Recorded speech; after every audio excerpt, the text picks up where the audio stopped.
how many seas must the white dove sail before she sleeps in the sand? And how many times must the cannonballs fly before they're forever banned? The answer, my friend, is blowing in the wind. The answer is blowing in the wind. Hi guys, this is Andy again. Welcome to How to Play 10 Songs with 3 Chords. This song is Blowing in the Wind by Bob Dylan. We're going to need a capo at 5th fret to be able to play this song.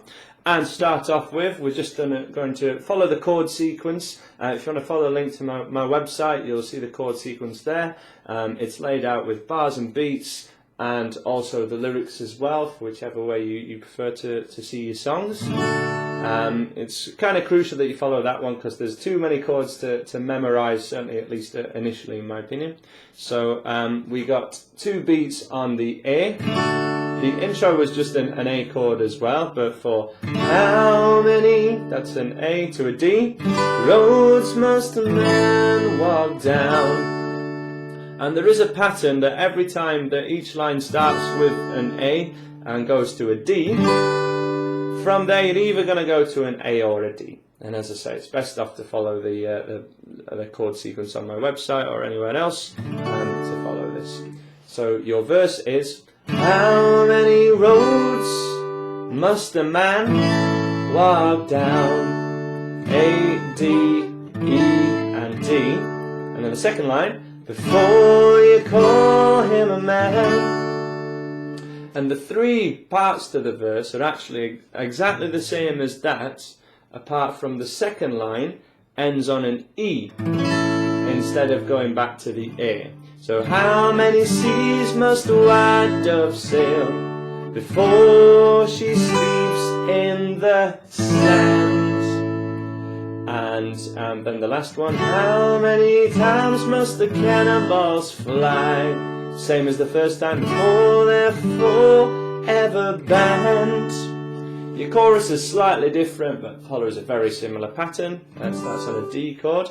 The answer, my friend, is blowing in the wind. The answer is blowing in the wind.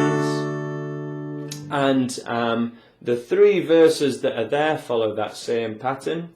And when he's on the harmonica solo, it's the same as the chorus. Da da da, da da da. Da, da, da, da, da, da. So a beautiful, very, very simple chord sequence, but it is quite a fast change, so it's not easy. So I do recommend you try and get that one with you singing along or playing along to the record with that chord sequence first of all, 1 strum per chord.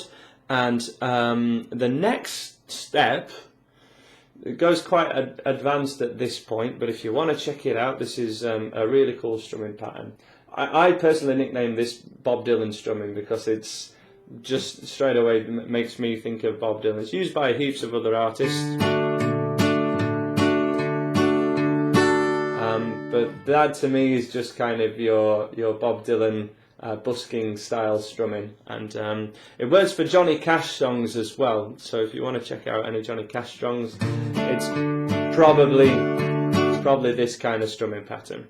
But what's happening here is we're playing the bass note of whatever chord you're on. Now the root note is the bass note. The root note and bass note are actually exactly the same thing, and it's whatever the chord's letter name is.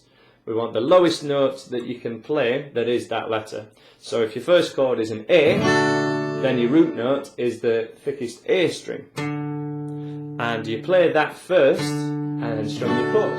Now you can do this with a pick and play the 5th string and then strum everything. Or you could do it with your thumb and maybe do a strum with your first finger. It's a nice authentic way to do it. Or your thumb does the bass note and then you pluck with 3 or 4 fingers kind of underneath the strings. will give a softer sound still. Depends what you're into. Personally, I'd probably do this song with a pick, because most of the songs that I teach my beginners, we start with a pick and then go on to more finger picking styles a little later. So we want bass note strum, bass note strum, bass note strum, and that will go kind of straight to a D and then straight to an E. And every time you do that, technically you want to be changing the single note that you're playing per chord. Now, if that's not a point where you're ready for yet, you've got a couple of options. That would be to an 8th grid, so you can use the 8th strumming that I've taught you in previous videos. So 1 and 2 and 3 and 4 and 1 and 2 and 3 and 4 and... It's a little quicker, but that's still pretty good, and that'll sound good on its own. Then, instead of doing one string and every note, what you can do, certainly with a pick, which is I think far easier, is just strum the thicker strings, so the thicker 2 or 3, and then strum everything, and use the thicker 2 or 3 strings as your bass note, because it's odds on that's where it's going to be. And that would sound like kind of very similar, but you're not tied to picking a single note out, which can be a lot harder. What you really need to make sure you're doing there is using your thumb to mute the strings that you don't want heard. So when you're playing a D chord, if you play the thickest E string, it'll sound very strange. If you do the same thing on an A chord, for example, it might not sound great. What you want to do is have your thumb sitting on top, certainly not creeping over as far as mine does sometimes. You want it just kind of thumb horizontal to the ceiling, sat on top, and it sounds like that, which means that your that string will be taken out if you play it. This sound isn't really heard when we got the rest of the song. On a D chord and an E chord, and that's how you make it sound like you're Bob Dylan. And to go the whole hog, we can get that single string ringing out. It does make it sound much more delicate and a much kind of brighter sound, or as I say, you can use your thumb. With fingerstyle, you kind of always use your thumb on that bass note. That's kind of I wouldn't say a rule, but a principle that you can take forward into a lot of other songs. Thumb on the bass note and then strumming the rest of the chord is a great way to do it. So if you want to rewind back to the start of this video, you can play along to me playing it in that style.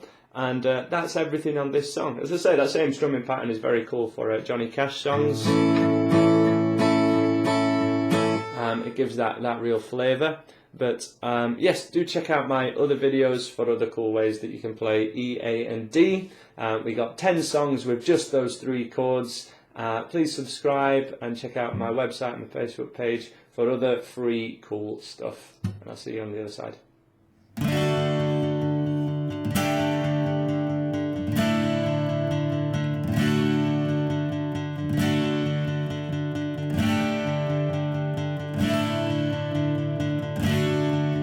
This place ain't the same, the details have changed since I moved away years ago. The place I was born, where I say I'm from, with an accent not strong as before. My hometown, in my hometown.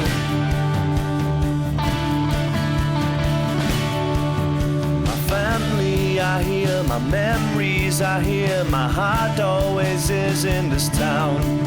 Changing from my background, an old mine in town.